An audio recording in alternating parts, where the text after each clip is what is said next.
looks a lot bigger than this. I hope you know that. That's a deal. Big buck, deal, my daddy. Touch it. Hold on. Yeah. Well, you run this about I appreciate it, brother. Your cub, my love. Well, this is what I've been looking for. Ball fights.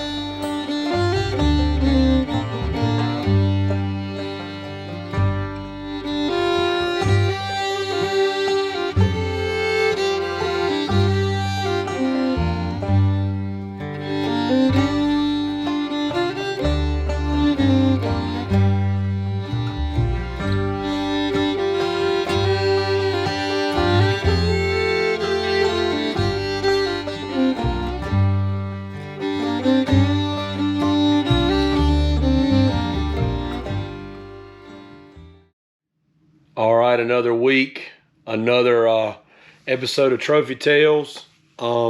This week, I got somebody that's been one of my best friends for my whole life. Known him since I was a little kid. We grew up together, played high school baseball together. He's got an incredible deer story of a really nice Georgia buck that he killed a few years ago. I'm excited to share that with you. Also, quick announcement about the episodes. I'm going to still try to get one a week. But with baseball season going full throttle right now, I don't know that I'm going to be able to get them done every Thursday night like I've been doing. So probably going to be Saturday evening, Sunday evening for the rest of the episodes, at least until I get, some kind of time. I run a YouTube channel for my baseball team too. So anyway, enjoy the story. Hey everybody, my name is Pate Smith, and today I'm going to be sharing a story with y'all from a deer hunt back in the 2018 season. I was talking to Clay about sharing this story, and it's a pretty funny story to say the least, but yeah, it goes back to a weekend, like I said, back in December of 2018.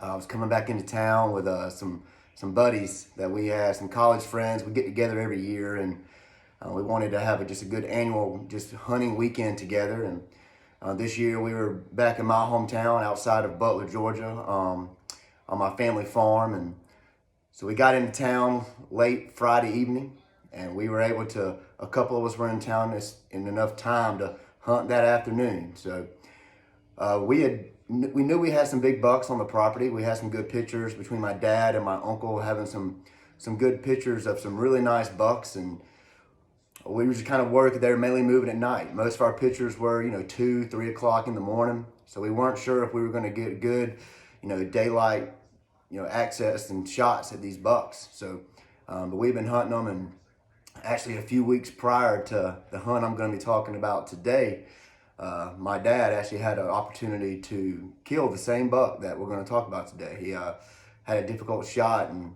wasn't able to be successful that afternoon. So, but he called me about it, and we talked about it, and he was all excited that he saw a really nice 11 point that he wanted me to come into town, and he wanted me to get him. So I was excited about having a chance to get in the woods and hunt that afternoon, especially with some college friends that were in town. And so myself and 2 other guys, I put them in 2 different stands. I wanted them to see deer. I didn't want them to get in the stand and hunt and not see anything at all. So I walked 2 of them to their stands, and one of the guys I put in one of the stands to my dad. It was a nice tripod on this tree line overlooking a field that we knew we had some good buck activity in. So I wanted him to have a good chance of seeing a lot of deer, and hey, you never know, maybe getting a shot at the buck that my dad had seen a few weeks prior. So we were walking to the stands, and I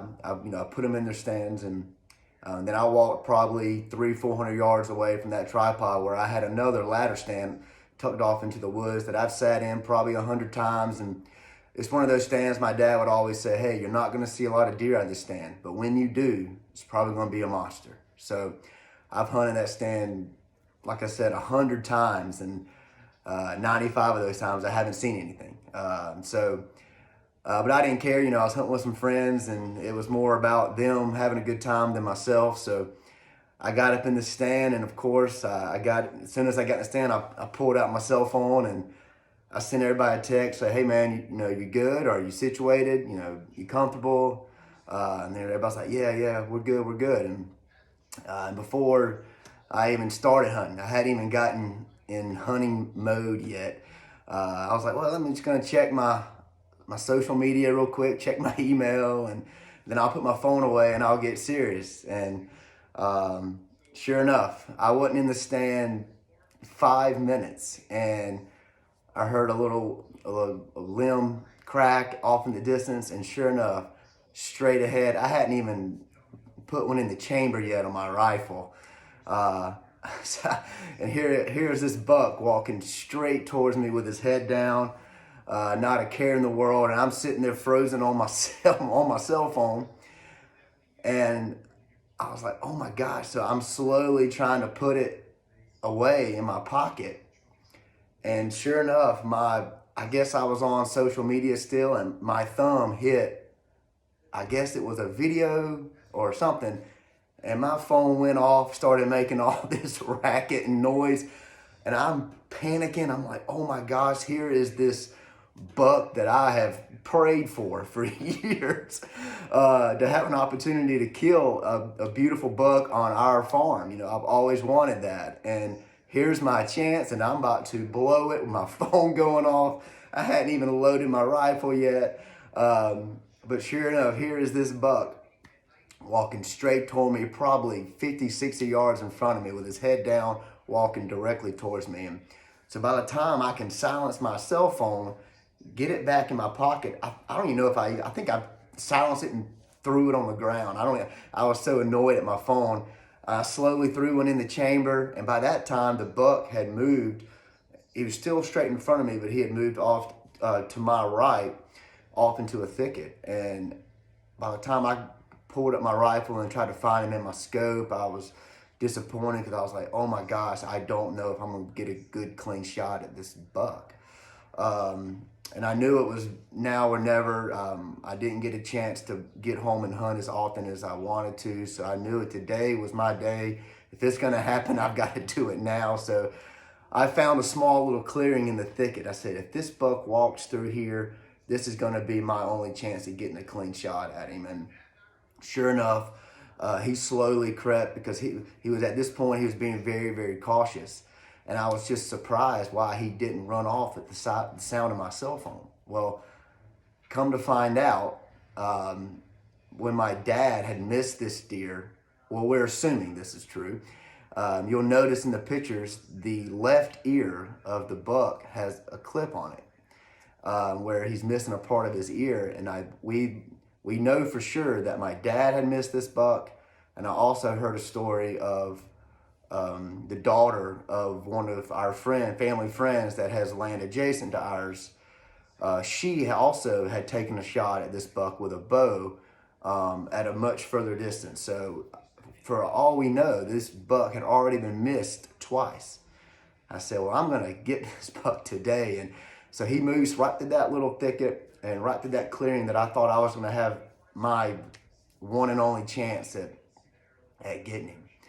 So he walked through that little clearing. I took a shot at him, and sure enough, I missed. And I think the good Lord was just laughing at me, saying, Pate, here is a buck you have prayed for. I am trying my best to let you kill this buck, because sure enough, this buck, instead of running away, it circled through the woods, came right in front of me, about 40 yards away, stopped broadside, as if the Lord was saying, Pate, here, kill this doggone buck. So I reloaded again, pulled up, made a great clean shot on him, and he ran 15 yards and fell. But once he fell, I was so excited, and I hadn't been in the stand 20 minutes. My friends were already texting me saying, is that you? Is that you shooting? And I was like, yeah, that's me. I just killed a great buck. And I was like, I'm not even going to hunt anymore. I said, I'm getting down. I'm going to get him now. I said, I'll come get you. And so I immediately, like I said, I was trying to host some friends hunting, but they didn't hunt half an hour. I went ahead and got them right back out of the stand. They came down. We went and got the truck, and I knew where our trail cams were. So as I was passing one of our food troughs, I gave a nice little fist pump in one of our trail cameras and captured a nice little shot there of my excitement, and went and got my buddies, went and saw the buck, took some great pictures. And another funny thing was the ear, back to the ear of the buck. The deer had an ear infection from, I think, getting clipped by my dad. So I don't think the deer could hear very well.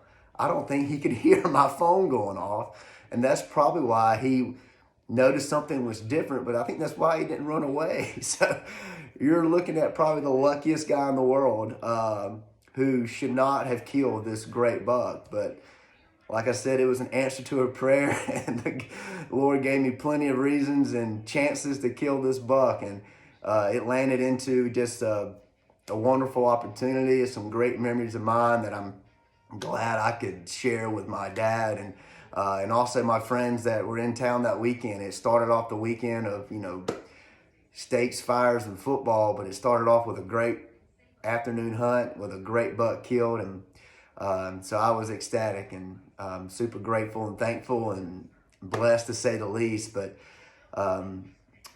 after that, we took him to Circle N Processing, which is a deer processor not far from our house. They did a great job on some back straps and some ground beef. And then Ronnie Bullock in Manchester, Georgia, did a wonderful job on a beautiful mount. And I was able to cherish these moments. And the buck is now in my home in Savannah, Georgia. And I've got memories that will absolutely just last a lifetime. So that's my story, crazy as it is, and as lucky as it is. But hey, that's hunting. And thank you, Out There Outdoors, for allowing me to share my story, and Clay for having me on. And you're one of the first people I called after this hunt to show you the pictures and tell you the story. And you made fun of me and laughed at me just like everybody else did. So, but thank you again. I hope y'all enjoyed the story, and y'all have a blessed day. Thank you very much.